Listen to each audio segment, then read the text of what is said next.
Bonjour tout le monde, je me présente Yann Boily, président du SPT-SSS à Québec, donc syndicat de la catégorie 4 pour le CIUS de la capitale nationale. On fait partie de la Fédération des professionnels, donc je m'adresse également aux membres du STEPSQ, donc les employés de la catégorie 4 du CHU Sainte-Justine à Montréal, qui font également partie de notre fédération. Donc, premièrement, réexpliquons ce qu'est l'entente PURA, donc le processus unique de reconnaissance de l'ancienneté. On se permet là, de distinguer ancienneté étant le cumul des journées que j'ai travaillées depuis mon embauche et non pas l'expérience qui sert à reconnaître mon salaire et les années de service, donc qui sont calculées à partir de ma date d'embauche. On parle vraiment de l'ancienneté que vous utilisez, notamment pour vos vacances, pour appliquer sur des postes. Donc, quand on parle d'ancienneté, ce processus-là unique, je vais y revenir tout à l'heure, c'est important de comprendre que c'est juste une fois que ça sera fait. C'est un processus qui permettra aux employés d'aller rechercher l'ancienneté qu'ils ont acquis dans le passé lorsqu'ils ont travaillé dans un organisme public, dans la condition où il ne s'est pas écoulé plus d'un an entre la fin de leur lien d'emploi. Donc, je vous donne un exemple. J'ai travaillé 20 ans au centre jeunesse, mais avant de travailler au centre jeunesse, j'avais travaillé dans un CLSC. Entre les deux, je suis parti travailler au communautaire, exemple 6 mois, puis après ça, j'ai appliqué au centre jeunesse. Donc, il se serait écoulé 6 mois où j'ai pas eu de lien d'emploi dans le réseau public. J'ai eu, exemple, 3 ans dans un CLSC. Après ça, je suis allé au centre jeunesse. Mais entre les deux, il y a une coupure de 6 mois. Le processus actuel va vous permettre d'aller récupérer ces années-là, les 3 ans, exemple, que je n'aurais pas en ce moment. Ça, c'est possible. Si, dans mon même exemple, je prends encore 20 ans actuellement, mettons, au centre jeunesse, et qu'ensuite, j'ai un 3 ans dans un C3S qui avait été fait précédemment.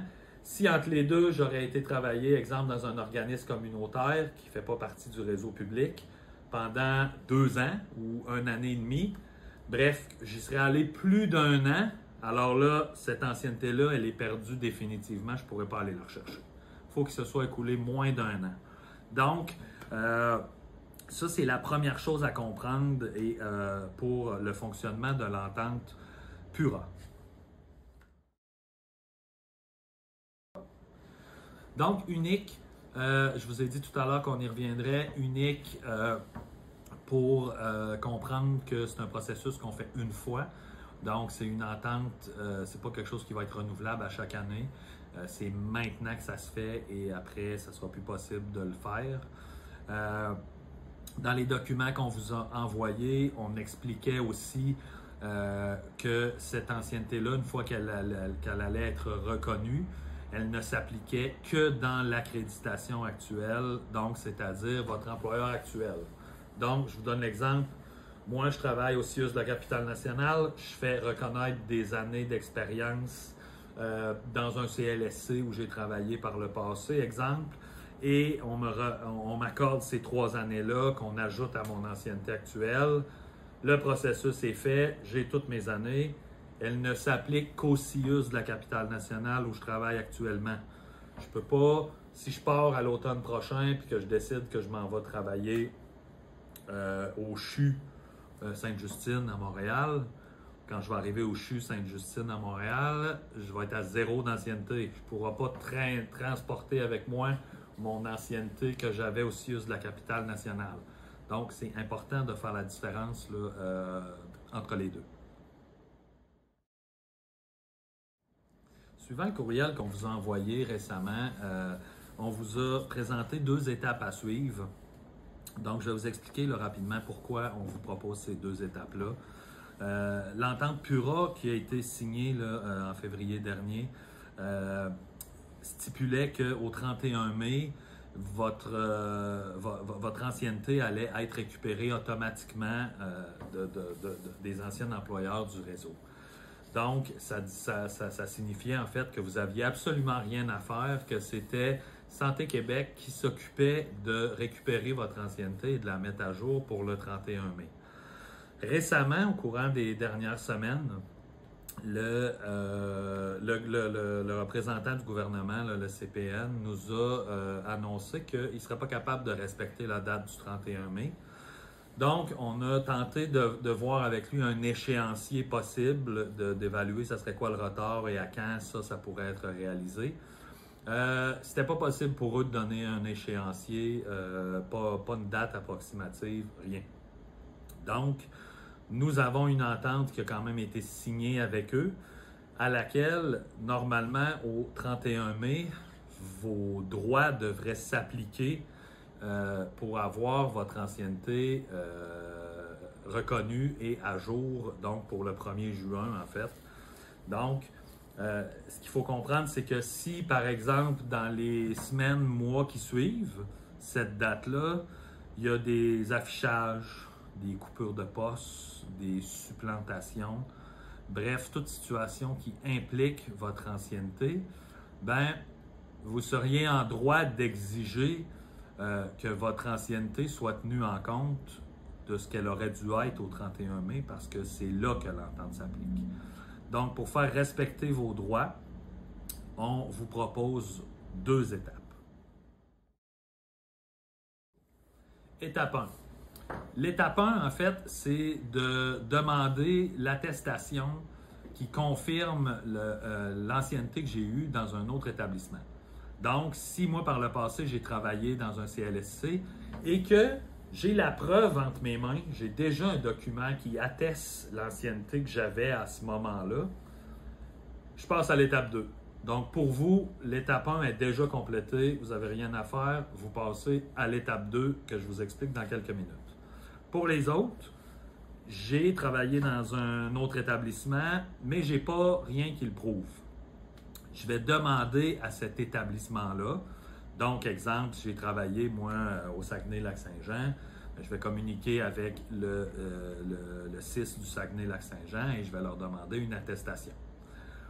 S'ils refusent, je vais contacter mon syndicat pour qu'on dépose un grief pour contester la décision de cet employeur-là de ne pas me donner mon attestation. Évidemment, le grief va être déposé chez mon employeur actuel puisque de toute façon, c'est le même employeur. Aujourd'hui, c'est Santé Québec. Donc, première chose, je demande à l'établissement en question de me fournir l'attestation. S'il refuse, je contacte mon syndicat pour un grief qui conteste ce refus.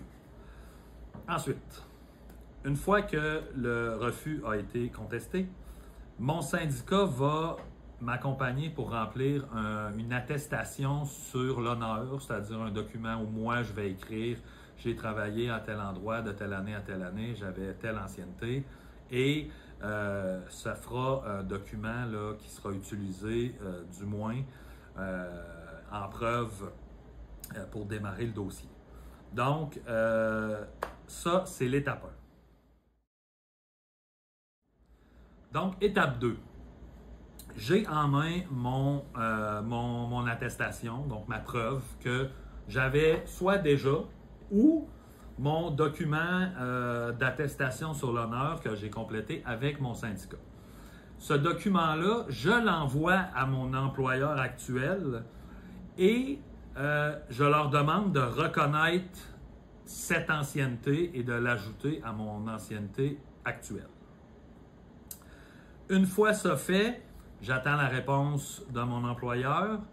Si mon employeur me répond qu'il refuse de le faire, je contacte à nouveau mon syndicat, je leur transmets la réponse que j'ai eue de mon employeur et avec moi, mon syndicat va déposer un grief pour contester cette réponse de l'employeur. Si l'employeur ne me répond pas, j'attends.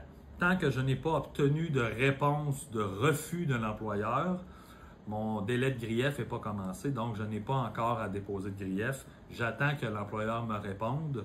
Par contre, je conserve soigneusement la preuve de ce que j'ai envoyé, preuve où on peut voir la date avec les détails de mon envoi. Voilà.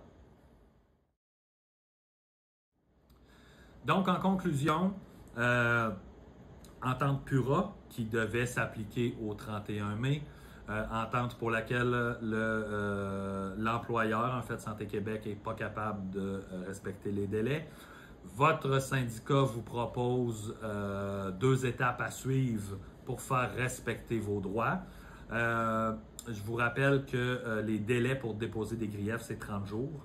Donc, dans les étapes là, que je vous ai parlé tout à l'heure, il y avait un moment où vous deviez contacter votre syndicat pour déposer des griefs. Les délais, c'est 30 jours. Donc, aussitôt que vous obtenez une réponse, c'est important de contacter rapidement votre syndicat. C'est une situation, l'entente PURA, dans laquelle notre fédération, nos représentants nationaux sont toujours en discussion avec le CPN. Donc, il peut arriver encore des changements, il peut y avoir des revirements de situation. Pour l'instant, la situation, on en est là. C'est ce qu'on vous propose pour faire respecter vos droits, mais soyez assurés que vous aurez d'autres communications là, rapidement pour vous tenir au courant de l'évolution de ce dossier-là. Merci beaucoup tout le monde.